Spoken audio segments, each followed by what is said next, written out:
Halo, assalamualaikum warahmatullahi wabarakatuh. Selamat pagi teman-teman semua siswa-siswi SMK Negeri 36 Jakarta. Hari ini kita akan belajar bagaimana cara membuat River of Life. Ada yang sudah tahu River of Life itu apa? Atau dalam bahasa Indonesianya adalah sungai kehidupan. Nah, sebelum kita belajar membuat sungai kehidupan itu atau River of Life, kita harus mengerti dulu apa artinya River of Life, manfaatnya, isinya, dan bagaimana cara membuat River of Life tersebut. Yang pertama, kita akan belajar arti dari River of Life. River of Life sendiri adalah alat refleksi untuk menggambarkan keadaan seseorang dari masa lalu, masa kini, dan masa depan untuk menentukan tujuan hidupnya. Jadi ini adalah sebuah gambaran visual, metode visual yang nanti akan kalian buat gambarannya tentang bagaimana perjalanan hidup kalian dari masa kecil kalian, sekarang, dan nanti di masa depan. Agar kalian tahu tujuan hidup kalian itu apa dan apakah sudah sesuai dengan yang kalian lakukan di uh, di masa sekarang untuk masa depan kalian nanti. Dan jangan lupa, masa lalu kalian itu adalah masa-masa yang menentukan juga kehidupan kalian sekarang dan masa depan. Jadi dengan River of Life ini, kita akan lebih mengerti bagaimana perjalanan kehidupan kita dan bagaimana cara kita merencanakan kehidupan kita di masa yang akan datang. Selanjutnya, mengapa harus river atau sungai? Sungai sendiri itu memiliki sifat yang pertama mengalir, beradaptasi, dan mengalirnya itu dari hulu ke hilir. Sama dengan kehidupan manusia, kita itu selalu mengalir. Selama kita bernafas, hidup kita itu akan terus berjalan. Kan kalau air, dia berjalannya dengan cara mengalir, mengikuti lekuk sungainya, mengikuti tempat di mana dia ditempatkan. Dan seperti itulah perjalanan manusia. Selama dia masih bernafas, berarti dia masih bisa berjalan dengan kehidupannya dan masih mengalir kehidupannya. Selanjutnya beradaptasi. Kita tahu kan, sifat air itu adalah menyesuaikan dengan tempat di mana dia berada. Air kalau di dalam gelas, dia akan menyerupai bentuk gelas. Air kalau di dalam mangkok, dia akan menyerupai bentuk mangkok. Disitulah air itu bisa tertampung. Jadi dia harus beradaptasi dengan lingkungan yang ada di sekitarnya. Dan begitulah manusia hidup harus selalu beradaptasi dengan tempatnya. Bukan tempatnya yang beradaptasi dengan kita, tapi kita yang harus beradaptasi dengan tempatnya. Selanjutnya, dan yang terakhir, eh, air itu, sungai itu mengalir dari hulu sampai hilir. Jadi hulunya itu adalah awal mula kehidupan kita. Selanjutnya dia mengalir dan hilirnya adalah tujuan yang akan kita capai nanti. Jadi ingat, dalam kehidupan itu kita dimulai dari lahirnya kita itu adalah hulunya. Masa kecil kita itu adalah awal-awal mengalirnya air, mengalirnya kehidupan kita sampai sekarang, sampai nanti ke hilirnya di tujuan masa depan kita. Ingin jadi apa kita dan bagaimana cara kita hari ini untuk selalu mengalir ke hilir. Terus setelah tahu artinya dan kenapa harus sungai, kita harus tahu juga manfaat dari River of Life atau sungai kehidupan sendiri. Yang pertama, perkenalan diri secara personal. Kadang sebagai manusia kita lupa bahwa kita juga tidak terlalu mengenal diri kita. Kita tidak tahu apa bakat kita, apa perjalanan yang sudah kita lakukan, orang seperti apa sebenarnya kita. Karena kita juga jarang sadar bahwa kita juga sebagai manusia harus kenal diri kita sendiri seperti apa. Jangan selalu kita menilai diri kita dengan penilaian orang lain. Jangan selalu kita bertanya kepada teman kita, gue itu orang yang kayak gimana sih? Nah, kadangkala kita juga harus menjawab, gue adalah orang yang kayak gini, gini, gini, gini menurut diri gue. Nah, selanjutnya, River of Life itu juga untuk refleksi diri yang kita lakukan selama ini di dalam kehidupan kita dari kita kecil, sekarang sampai dari kita kecil, sekolah dari SD, TK, dan sampai sekarang. Apakah itu sudah sesuai dengan tujuan kita? Contoh, ketika seseorang mau menjadi polisi, sejak sekarang apa sih yang harus dilakukan? Nah, kayak gitu kan harus ada refleksinya. Jadi dia harus tahu apa tujuan hidupnya dan sekarang apakah sudah benar itu dilakukan untuk mencapai tujuan tersebut. Selanjutnya mengetahui kekuatan diri. Nah, seperti yang di awal perkenalan diri, itu kadang-kadang kita tidak tahu kekuatan diri kita itu ada di mana. Selama ini kita sudah melakukan apa yang sudah kita perbuat. Kita jarang untuk mengenal diri sendiri.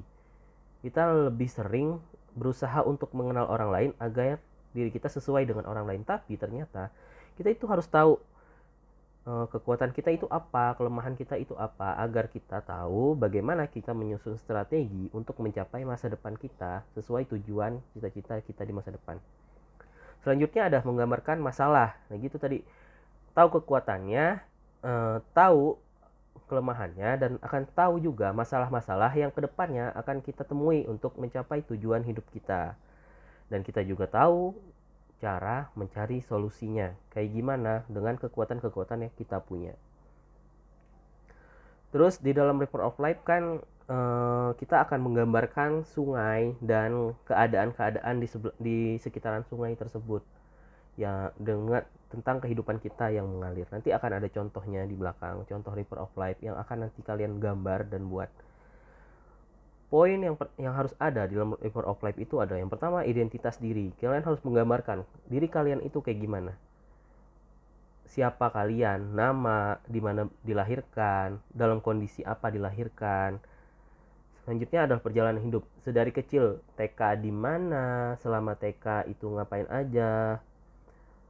Terus perjalanan-perjalanan hidup kalian yang masih kalian ingat sampai hari ini dan berdampak pada kehidupan kalian sekarang. Karena seperti yang tadi dibilang bahwa masa kini itu selalu berkesinambungan dengan masa lalu yang kita lakukan. Sama juga dengan masa depan kita. Apa yang kita lakukan hari ini akan kita petik di masa depan kita nanti. Selanjutnya adalah masalah yang pernah dihadapi. Nah, kita pasti mengingat masalah-masalah apa yang pernah kita hadapi dari masa kecil sekarang, yang itu akhirnya membuat hidup kita berubah gitu. Jadi masalah-masalah yang pernah kalian hadapi dan solusinya. Selanjutnya, hobi, passion, dan prestasi. Apa saja pencapaian-pencapaian yang kalian pernah tuju, itu harus diingat. Dan bagaimana cara kalian menuju pencapaian tersebut agar kalian tahu. Ya tadi, untuk kita mengenal bagaimana apa kekuatan diri kita. Selanjutnya, tujuan hidup masa depan. Nah, ini yang paling penting dalam poin River of Life sebenarnya. Kita merefleksikan diri untuk menyesuaikan diri bagaimana hari ini kita berperilaku agar masa depan yang kita tuju, masa depan yang kita cita-citakan itu tercapai. Agar pekerjaan yang kalian inginkan itu sesuai dengan kalian impikan dan kalian lalui hari ini. Dan terakhir, bagaimana cara membuatnya? Pertama, siapkan kertas, pikirkan, bayangkan tentang perjalanan kehidupan kalian. Kejadian-kejadian penting di masa lalu yang mengubah diri kalian. Kejadian sekarang yang akan berdampak kepada tujuan hidup kalian di masa depan. Contoh, ketika orang mau menjadi polisi atau menjadi tentara, bahwa dia sedari kecil harusnya orang kayak gimana sih yang menjadi tentara? Adalah orang yang fisiknya bagus, kognitifnya bagus, jadi yang tidak ada cacat fisiknya, yang matanya tidak ada minusnya. Nah, perilaku-perilaku seperti itu yang dari dulu kita lakukan, sekarang itu mempengaruhi masa depan kita.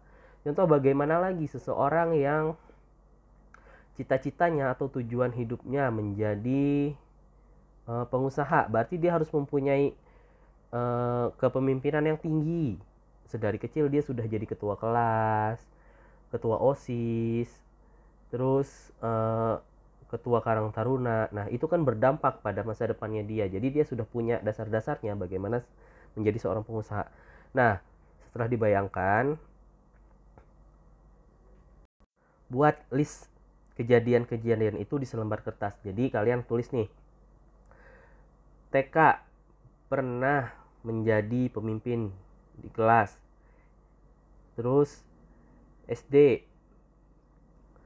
pernah menjuarai lomba karate. Pokoknya hal-hal yang menurut kalian itu berdampak pada kehidupan kalian. Terus misalkan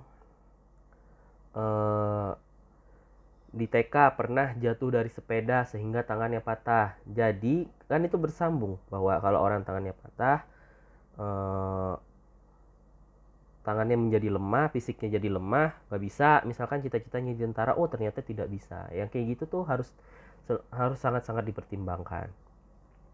Terus gambar aliran sungainya di selembar kertas kosong. Jadi kalian harus menyiapkan kertas, pensil warna, dan akan dibimbing oleh guru di kelasnya masing-masing. Nanti yang pertama, gambarlah aliran sungai. Aliran sungai itu, ingat, sungai itu nggak lurus alirannya, dia akan berkelok-kelok seperti kehidupan manusia. Tidak semuanya lurus, kita ada kadang kelok kanan, kadang kelok kiri, kadang bercabang entah kemana, yang akhirnya muaranya akan ke hilir. Seperti itu juga sungai kan, sungai tiba-tiba alirannya terbelah ke kanan ke kiri, dan nantinya ujungnya dari hulu ke hilir akan bertemu. Nah, selanjutnya gambarlah perahu di sepanjang sungai. Perahu itu untuk menandakan bahwa itu adalah diri kalian. Kalian yang mengarungi sungai, yang berkelok-kelok itu, yang ada batunya, ada apanya, dan itu tujuannya sampai ke hilir nanti kalian mau jadi apa. Nah, visualisasikanlah perjalanan kehidupannya. Jadi di sekitaran sungainya gambarlah, misalkan TK kalian, SD kalian, rumah kalian. Pokoknya tempat-tempat yang menyenangkan bagi kalian, tempat-tempat yang bisa merubah diri kalian. Tempat kalian latihan, misalkan latihan fisik. Orang kan kalau mau jadi tentara apa mau jadi polisi, ini contoh, menjadi tentara polisi kan harus fisiknya harus kuat. Jadi tempat kalian latihan fisik itu digambarkan. Tempat kalian belajar itu digambarkan. Gambarkan secara visual. Ini adalah contoh River of Life, dan beberapa contoh lagi bisa kalian cari di Google, di YouTube, bagaimana cara orang membuat River of Life sendiri. Kalau ada yang ditanyakan, silahkan tanya ke guru yang ada di kelasnya. Selamat mengerjakan. Ingat, dalam membuat River of Life, kalian harus tahu tujuan hidup kalian apa. Apakah sudah sesuai dengan yang kalian lakukan sekarang? Apakah berkesinambungan dengan yang telah dilalui di masa lalu? Ingat, semua masalah itu jadikan pelajaran. Jangan pernah disesali. Jadikan semua pelajaran, karena semua itu adalah perjalanan kita untuk menuju ke hilir kehidupan kita, untuk menuju ke dalam kesuksesan kehidupan kita. Bermimpilah yang tinggi, karena dengan setidaknya ketika tidak ada yang lagi dipegang, adalah impian kita yang kita pegang. Sesuaikanlah hidup kalian hari ini dengan tujuan kalian esok hari. Terima kasih. Wassalamualaikum warahmatullahi wabarakatuh.